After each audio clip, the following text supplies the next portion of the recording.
જામનગરના આંગણે મારા પિતાશ્રી વિઠ્ઠલભાઈ રાદડિયા અને વિમલભાઈ ગલાણીની પુણ્યતિથિ નિમિત્તે આજે જામનગરના ધારાસભ્ય મારા મિત્ર દિવેશભાઈ કબરી દ્વારા મેગા બ્લડ ડોનેશન કેમ્પનું ભવ્ય આયોજન કર્યું છે.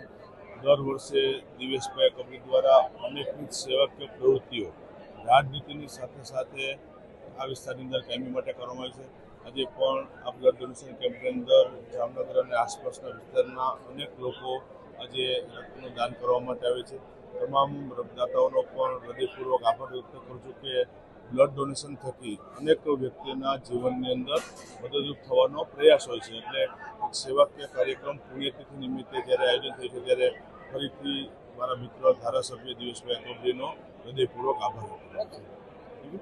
આજ રોજ જામનગર ખાતે સૌરાષ્ટ્રના સિંહ એવા સ્વર્ગસ્થ વિઠ્ઠલભાઈ રાદડિયાની પુણ્યતિથિ નિમિત્તે તથા અમારા મિત્ર એવા વિમલભાઈ ગલાણીની પુણ્યતિથિ નિમિત્તે આજે મેગા બ્લડ ડોનેશન કેમ્પનું આયોજન કરેલ છે. અંદાજે અત્યાર સુધીમાં 400 આસપાસ બોટલ થઈ ગયેલ છે. દર વર્ષની જેમ આ વર્ષે પણ 700 બોટલના ટાર્ગેટ સાથે અમે ચાલી રહ્યા છીએ. પણ 700 કરતાં આજે ઉત્સાહ જોતા એવું લાગે છે 700 કરતાં પણ વધારે બ્લડ ડોનેશન થશે.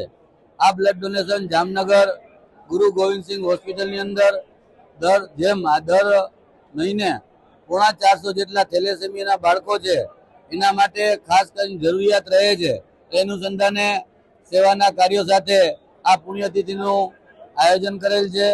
તેમાં જામનગરના મેયર શ્રી, કાલાવડના ધારાસભ્ય મેઘજીભાઈ અને પૂર્વ કેબિનેટ મંત્રી જયેશભાઈ રાદડિયા, દરેક સમાજના શ્રેષ્ઠીઓ, આગેવાનો, સંગઠનના પ્રમુખશ્રીઓ, હોદ્દેદારશ્રીઓ, કોર્પોરેટરશ્રીઓ અને કાર્યકર્તાઓ સાથે આ બ્લડ ડોનેશન કેમ્પનું સફળતાપૂર્વક આયોજન કરેલ છે.